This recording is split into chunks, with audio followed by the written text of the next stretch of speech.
nada pior do que você se tornar cliente, se tornar efetivamente freguês da bandidagem. Pelo amor de Deus.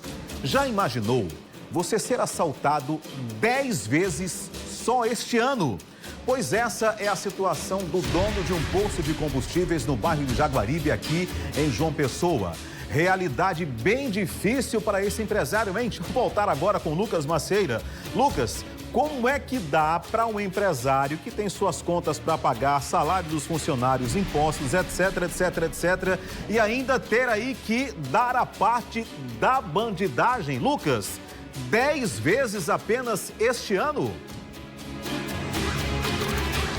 E é curioso, né, Gilmar? Porque a gente está no 10º mês do ano, né? Claro que e nessas oportunidades, né, não aconteceu um assalto por mês, né? Mas em média dá isso, né? Tiveram meses que aconteceram mais de um assalto, outros meses que não aconteceram nenhum assalto, mas o fato é que em 2025 a gente está em outubro, no 10º mês do ano, e por 10 vezes esse empresário aí, né, teve o seu estabelecimento assaltado, e aí de diversas formas, né? Mas normalmente, conversando com o pessoal, eu e o Marcelo Xavier, nós fomos nesse posto de combustíveis que fica ali na Avenida Vasco da Gama, né, no bairro Jaguaribe, bem perto ali da Casa da Cidadania. Normalmente são sempre nessa dinâmica, né? Eles chegam já ali fim de tarde, em horários em que a região mais central, né, da cidade de Jaguaribe é um bairro também bem próximo do centro, já está um pouco mais esvaziado. Ali no entorno tem muitas residências e estabelecimentos comerciais, então no horário que os estabelecimentos comerciais costumam estar fechados, né, a rua fica um pouco mais tranquila, então esses criminosos se aproveitam, né, desse deserto, digamos assim, justamente para tentar se aproveitar dessa situação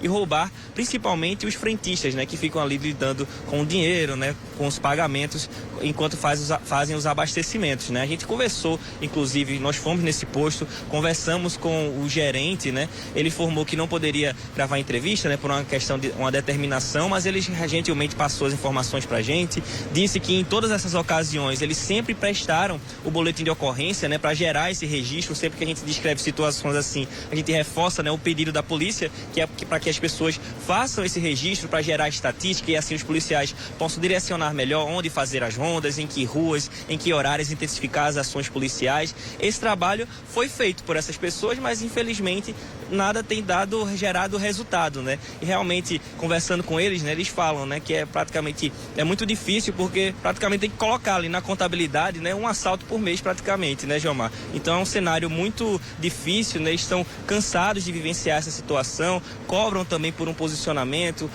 um reforço ali em rondas policiais, né, com mais viaturas passando. Esse último caso, né, o mais recente, que é esse que a gente acompanha nas imagens, né, de câmeras de segurança, foi neste último fim de semana, já ali no fim da tarde, né, por volta das 5 horas, já próximo de das 6 horas da tarde, e justamente quando o homem, numa motocicleta, encosta ali como se fosse abastecer, né, começa a conversar com o frentista e aí já anuncia o assalto, pega rapidamente o dinheiro que ele tem ali à vista, né, ele não tenta fazer essa ação de uma maneira mais rápida, sem procurar mais nada, pega aquele dinheiro que está ali na sua frente e vai embora. Mas antes de ir embora ainda chama a atenção, né, que tem um homem sentado também, supostamente ali um funcionário do posto, né, que antes de ir embora ele se certifica que esse homem não está armado, né, ele pede para ele levantar a camisa para se certificar de que quando ele fosse fugir, não fosse atingido por um disparo, nem nada desse tipo, e só depois ele vai embora. Realmente é uma situação muito complicada. A nossa produção procurou o 1º Batalhão, né, para procurar justamente um posicionamento deles em relação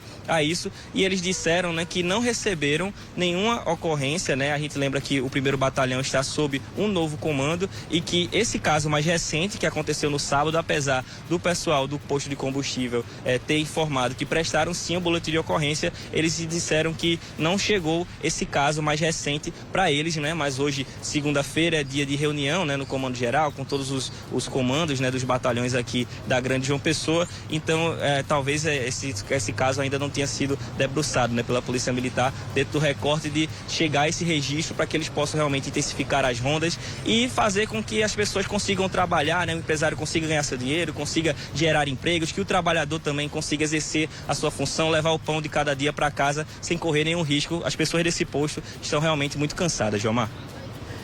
Lucas, obrigado pelas informações, mas eu fiquei preocupado, viu, com a situação desse empresário, já que você fez a conta aí muito bem, né?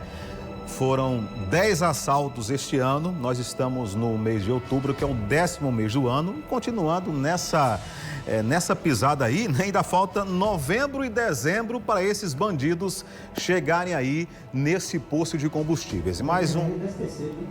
E sem falar o 13º, né? Pode ser que eles venham 2 vezes em dezembro, né? E chega aí a 13 assaltos só este ano. Eu espero que não, eu espero que antes disso a casa caia com telhado, com tudo aí na cabeça desses bandidos.